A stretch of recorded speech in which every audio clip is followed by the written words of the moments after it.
De là-haut, nos pères, nos ancêtres nous regardent par leur sacrifice, souvent au prix de leur sueur et de leur sang.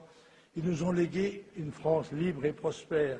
Aujourd'hui, c'est à nous de nous en montrer dignes. Mais avant de vous quitter, je voudrais vous lancer un message solennel.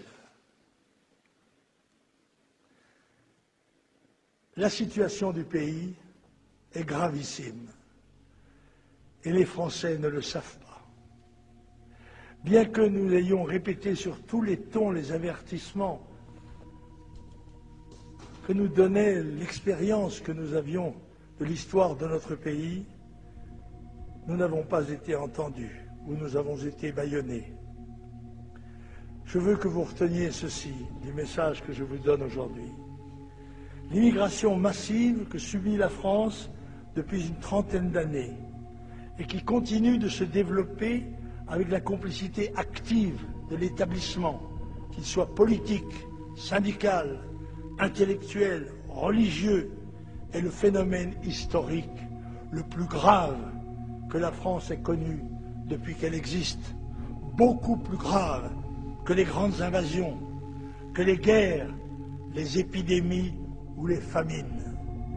En relation avec l'explosion démographique du monde, de 1 à 7 milliards d'habitants en un siècle, avec le processus européen qui a supprimé nos frontières et nos défenses militaires, policières, civiques et morales, et la désagrégation de ces structures nationales, mentales, religieuses, elles roulent de plus en plus vite sur la pente de la décadence, vers le précipice de la servitude et de la mort de notre civilisation.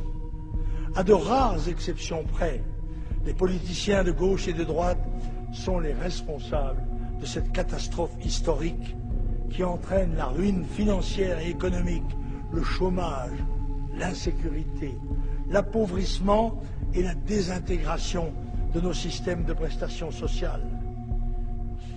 Les Français sont désinformés, la démocratie est bafouée, la lâcheté humaine fait le reste.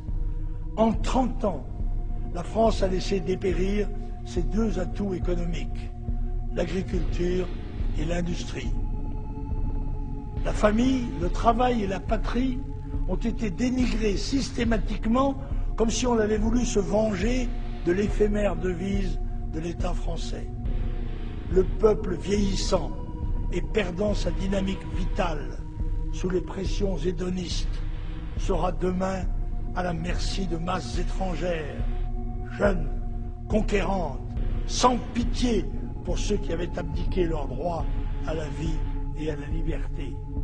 1500 ans d'histoire seront jetés à la décharge des nations vaincues, à moins que, mais il est déjà tard, qu'un sursaut d'intelligence, de lucidité et de courage ne secoue ce qui est encore une majorité de citoyens libres, mais aveuglés et assourdis, ne le lance comme en d'autres temps à l'assaut de l'avenir.